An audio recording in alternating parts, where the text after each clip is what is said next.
إن الحمد لله نحمده ونستعينه ونستغفره ونعوذ بالله من شرور أنفسنا ومن سيئات أعمالنا من يهده الله فلا مضل له ومن يضلل فلا هادي له وأشهد أن لا إله إلا الله وحده لا شريك له وأشهد أن محمدا عبده ورسوله صلى الله عليه وعلى آله وأصحابه ومن tabi'ahum bi ihsanin ila yaumil qiyamati amma ba'du. Ma'asyiral ikhwah, bapak-bapak serta rekan-rekan ikhwan sekalian rahimakumullah. Alhamdulillah, kembali kita bersyukur kepada Allah Subhanahu wa taala yang memudahkan kita untuk tetap istiqamah di atas agama kita, tetap mencintai petunjuk Islam dan petunjuk Nabi sallallahu alaihi wasallam di tengah-tengah kebanyakan manusia yang lebih menyukai hal-hal yang menyimpang dari petunjuk beliau sallallahu alaihi wasallam. Segala puji bagi Allah Subhanahu wa taala yang telah memuliakan kita dengan berbagai keutamaan-keutamaan dalam agamanya. Pada kesempatan pagi hari ini kita akan membahas makna hadis yang terkenal, sabda Rasulullah sallallahu alaihi wasallam yang disebutkan dalam hadis yang sahih dan mutawatir, tentang keutamaan orang yang mempelajari dan memahami petunjuk Rasulullah sallallahu alaihi wasallam dalam memperbaiki keadaan dirinya lahir dan batin. Rasulullah sallallahu alaihi wasallam bersabda, "Naddarallahu imra'an sami'a minna syai'an thumma hafizahu wa addahu kama sami'. Farubba hamili fikhin ila man huwa afqahu minhu wa rubba hamili fikhin ghairu faqih." Semoga Allah Subhanahu wa taala mencerahkan rupa, mengindahkan rupa orang yang mendengar ucapanku, orang yang mendengarkan hadisku, kemudian dia berusaha untuk memahaminya dan menghafalnya, setelah itu menyampaikannya kepada yang selainnya. Maka bisa jadi seseorang yang membawa pemahaman agama menyampaikan kepada yang lebih paham darinya, dan bisa jadi orang yang membawa pemahaman agama ini dia sendiri tidak memahaminya secara mendalam. Ini adalah hadis yang sahih yang diriwayatkan oleh imam-imam ahli hadis yang terkenal, pemilik kitab-kitab sunan, dan hadis ini disahihkan oleh para ulama seperti Imam Ibn Abi Hatim, At-Tirmidzi, kemudian para ulama yang lainnya. Kemudian hadis ini diriwayatkan oleh banyak dari sahabat Nabi sallallahu alaihi wasallam, ya, seperti Zaid ibn Sabit, Abdullah ibn Mas'ud, Anas bin Malik radhiyallahu taala anhum, dan para sahabat yang lainnya. Bahkan Imam As-Suyuti mengatakan hadis ini diriwayatkan oleh lebih dari 30 orang sahabat Nabi sallallahu alaihi wasallam.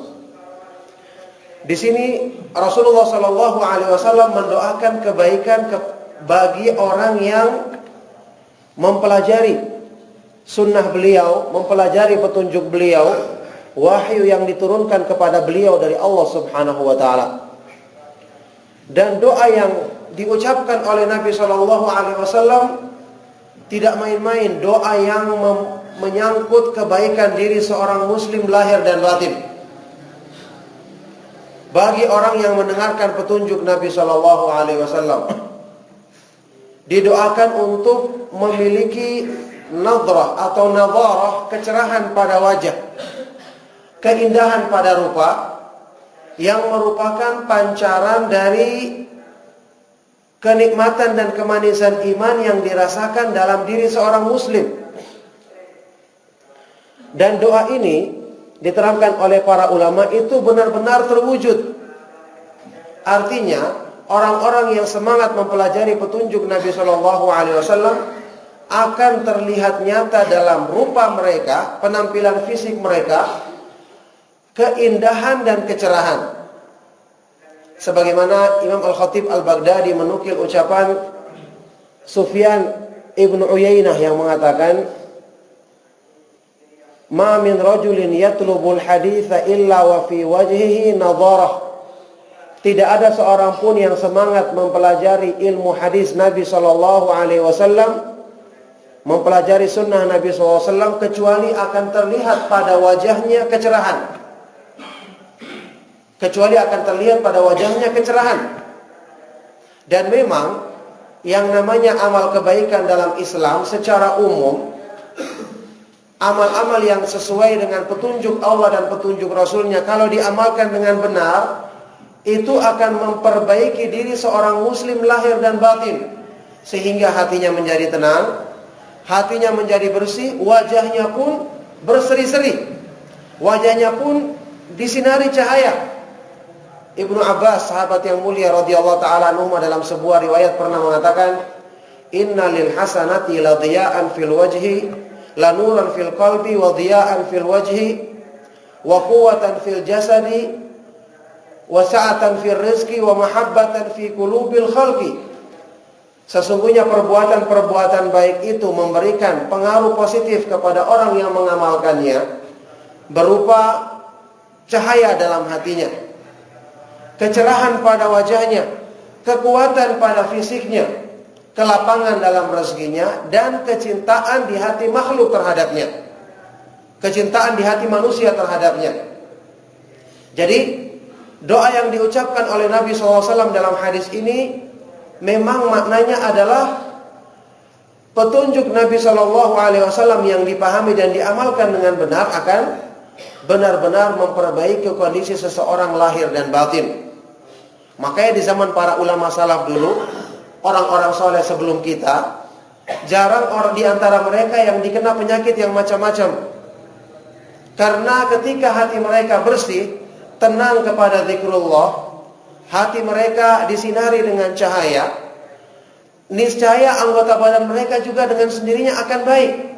Penyakit-penyakit yang aneh-aneh tidak muncul dalam diri mereka.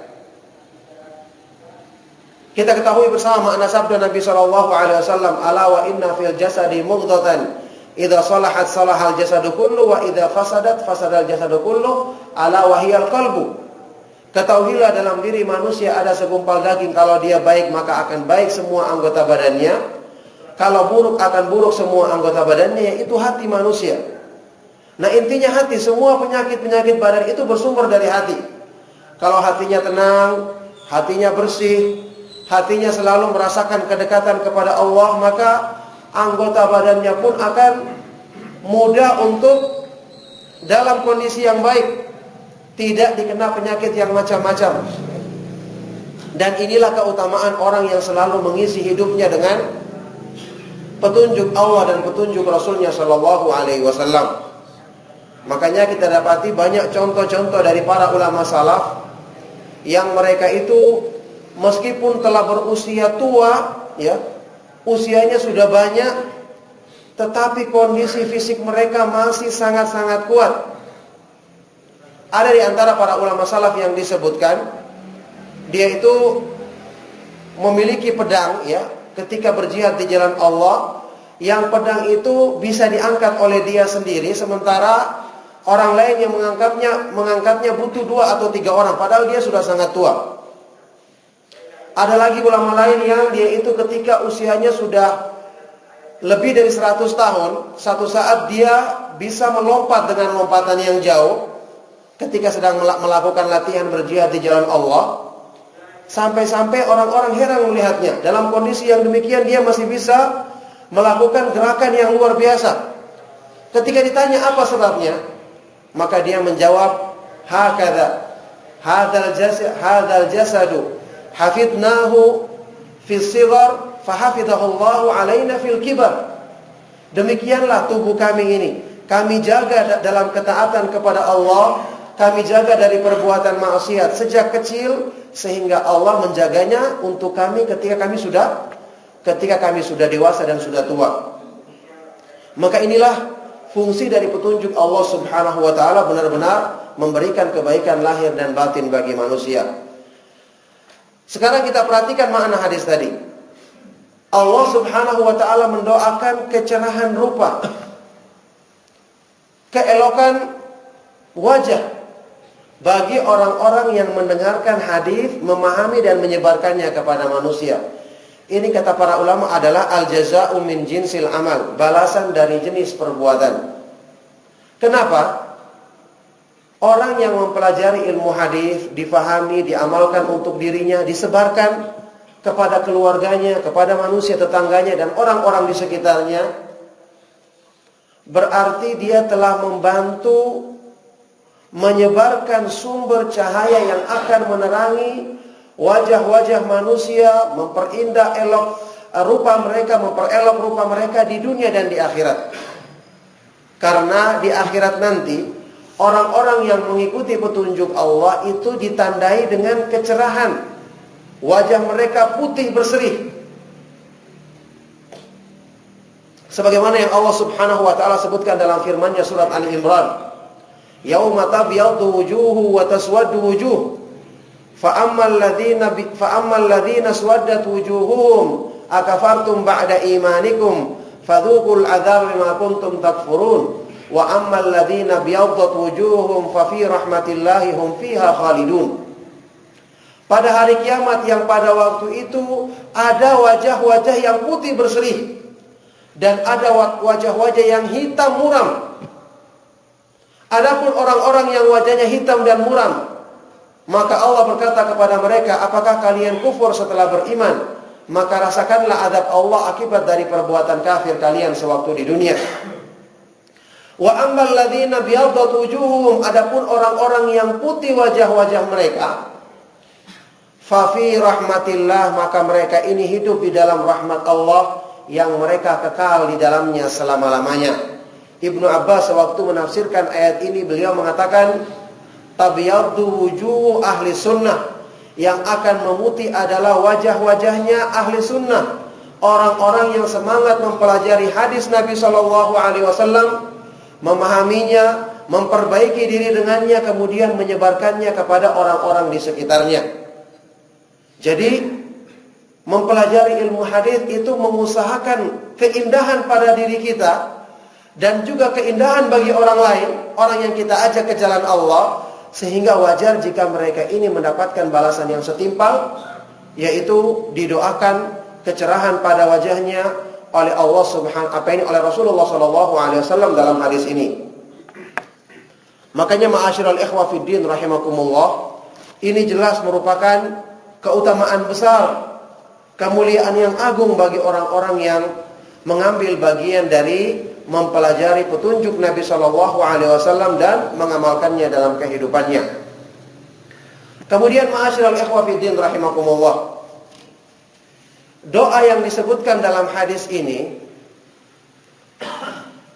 semoga Allah mencerahkan rupa orang-orang yang mendengarkan ucapanku, ya ini hadis Nabi SAW, memahaminya dan menyebarkannya kepada umat.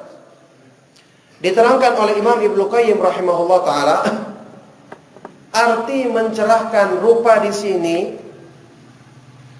adalah isyarat yang menggambarkan bahwa mereka-mereka yang senantiasa mengisi hidupnya dengan mempelajari dan mengamalkan petunjuk Rasulullah SAW, yaitu dari Al-Quran dan hadis-hadis beliau, mereka ini karena merasakan ketenangan dalam batinnya, sehingga itu terpancar pada apa yang terlihat dari rupa-rupa mereka. Jadi maksudnya di sini keelokan pada wajah yang merupakan pengaruh dari apa yang mereka rasakan dalam jiwa. Nah, ini menjadi dalil bahwasanya perbaikan yang kita dapatkan dengan mempelajari petunjuk Allah dan petunjuk Rasulnya adalah perbaikan lahir dan batin. Karena hati manusia tidak akan mungkin bisa diperbaiki kecuali dengan petunjuk Allah. Karena yang menciptakan hati manusia itu adalah Allah. Makanya orang-orang yang memperbaiki dirinya, memperbaiki hatinya dengan selain petunjuk Allah, pasti hatinya akan semakin rusak.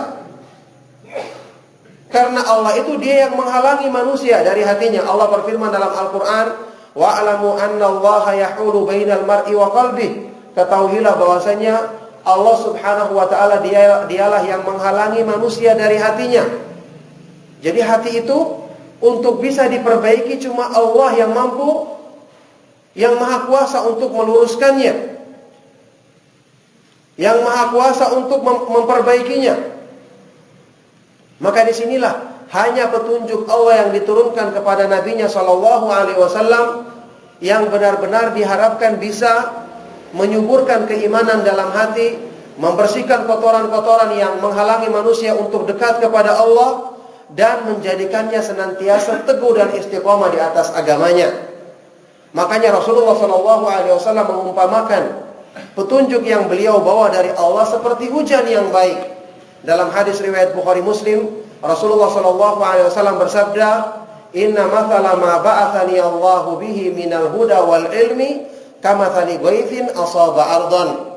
Sesungguhnya perumpamaan dari petunjuk dan ilmu yang aku bawa dari Allah Subhanahu wa taala adalah seperti perumpamaan hujan yang baik, hujan yang mendatangkan manfaat yang diturunkan ke muka bumi. Lihatlah hujan bagaimana pengaruhnya. Kalau dia turun, maka tanah yang tadinya kering dan gersang akan menjadi basah, kemudian akan hidup, menumbuhkan tumbuh-tumbuhan, bahkan memberikan kehidupan dan manfaat bagi makhluk hidup, bagi hewan-hewan, manusia. Kemudian tanah itu sendiri, ya, lembah-lembah itu sendiri ada yang bisa menampung air yang dengan air ini akan memberikan banyak manfaat. Nah, inilah kondisinya hati manusia ketika turun wahyu ke dalam hati, maka hati tersebut akan subur. Kalau tadinya akan ada kotoran, maka akan dibersihkan. Kemudian kebaikan dalam hati ini akan terpancar buahnya pada amalan anggota badan manusia. Makanya tadi didoakan kecerahan pada wajah, keindahan pada rupa, yang artinya gambaran dari apa yang dirasakan dalam hati. Nah, Ibnu Qayyim sewaktu menjelaskan ini berdalil dengan beberapa ayat Al-Quran yang menggambarkan tentang kenikmatan yang dirasakan oleh penduduk surga di akhirat nanti, yaitu Allah ungkapkan dalam beberapa firman-Nya. Allah berfirman misalnya dalam surah Al-Insan, "Fawaqahumullahu syarra dzalikal yaumi wa laqahum nadratan wa surura." Maka Allah Subhanahu wa taala menjaga mereka, orang-orang yang taat kepadanya, orang-orang yang masuk surga, menjaga mereka dari keburukan pada hari kiamat, walaqahum, dan menganugerahkan kepada mereka nadratan, kecerahan pada wajah, wasurura, dan kegembiraan, kebahagiaan dalam hati. Dalam ayat lain surah Al-Mutaffifin, ya, ta'rifu fi wujuhihim nadratan na'im. Kamu akan melihat pada wajah-wajah mereka nadrah, kecerahan, gambaran kecerahan yang bersumber dari kenikmatan yang mereka rasakan dalam hati. Nah, inilah istinbat atau pengambilan dalil yang disampaikan oleh beliau Ibnu Qayyim rahimahullah untuk menggambarkan makna doa yang diucapkan oleh Nabi SAW dalam hadis tadi adalah keindahan lahir dan batin. Dan ini menjadi bukti bagi kita semua bahwa hanya dengan mempelajari petunjuk Nabi SAW, seseorang itu benar-benar bisa memperbaiki dirinya lahir dan batin. Siapa yang ingin mengusahakan ketenangan dalam jiwanya, maka pelajarilah petunjuk Allah dan petunjuk Rasulnya. Semakin banyak kita mempelajari petunjuk Allah dan petunjuk Rasulnya, semakin banyak bagian dari kebahagiaan, kenikmatan iman, ketenangan hati yang kita rasakan dalam kehidupan kita. Inilah makna sabda Nabi SAW dalam surah Al-Anfal, "Ya ayyuhalladzina amanu stajibu lillahi walir rasuli idza da'akum lima yuhyikum." Wahai orang-orang yang beriman, penuhilah seruan Allah dan seruan Rasulnya yang mengajak kamu kepada apa-apa yang memberikan kebaikan hidup bagimu. Ketika menafsirkan ayat ini, Ibnu Qayyim rahimahullah ta'ala mengatakan, yani fi hadhil ayatu tadullu ala anna al-hayatal haqiqiyyata at-tayyibata hiya hayatu man istajaba lillahi war rasuli zahiran wa batina. Ayat ini menunjukkan bahwasanya kehidupan baik yang hakiki yang sebenarnya adalah kehidupannya seseorang yang memenuhi seruan Allah dan Rasul-Nya lahir dan batin. Nah, oleh karena itulah di sini ternyata kajian-kajian atau majelis-majelis yang di situ dibahas hadis-hadis Nabi Shallallahu Alaihi Wasallam, dipelajari ayat-ayat Al-Quran dengan pemahamannya yang benar. Benar-benar majelis yang menyuburkan keimanan, yang akan memperbaiki keadaan kita lahir dan batin, yang akan memperbaiki kekurangan-kekurangan kita dalam beribadah dan beragama di hadapan Allah Subhanahu wa taala. Oleh karena itu, ma'asyiral ikhwah fiddin rahimakumullah, keutamaan mempelajari hadis Nabi Shallallahu alaihi wasallam sangat agung. Dan karena keutamaan inilah orang-orang yang mulia sebelum kita memilih jalan ini karena mereka mengetahui keutamaannya yang sangat besar. Imam Syafi'i rahimahullah ta'ala, Imam Malik bin Anas, Imam Ahmad bin Hanbal, Imam Bukhari, Imam Muslim, Imam Abu Dawud. Mereka adalah para imam ahlus sunnah yang sampai sekarang kita selalu doakan kebaikan untuk mereka. Jalan yang mereka pilih dalam hidupnya adalah mendalami ilmu sunnah Nabi SAW, mempelajari petunjuk Allah dan petunjuk Rasulnya, memahaminya kemudian menjelaskannya kepada manusia. Maka inilah jalan yang paling utama. Inilah cara untuk menyempurnakan kebaikan-kebaikan dalam diri kita. Dan alhamdulillah majelis-majelis seperti ini, pengajian-pengajian seperti ini banyak kita dapatkan. Dan Allah Subhanahu wa ta'ala mudahkan kita untuk menghadirinya dan mengambil manfaat darinya. Oleh karena itu hendaknya kesempatan ini kita manfaatkan dengan sebaik-baiknya. Nikmat yang besar ini kita syukuri kepada Allah Subhanahu wa ta'ala, dan kita berusaha untuk memanfaatkannya dalam upaya memperbaiki diri dan meraih segala keutamaan-keutamaan dan kedudukan-kedudukan yang mulia di sisi Allah Subhanahu wa ta'ala. Demikianlah ya ikhwatu fillah kajian kita pada pagi hari ini, kajian yang singkat. Mudah-mudahan memberikan manfaat kepada kita semua dan afwan atas segala kekurangannya. Ada waktu tanya jawab sebentar. Sallallahu wasallam barak ala nabiyina Muhammadin wa ala alihi wa ashabihi wa man tabi'ahum bi ihsan ila yaumiddin wa akhiru da'wana alhamdulillahi rabbil alamin.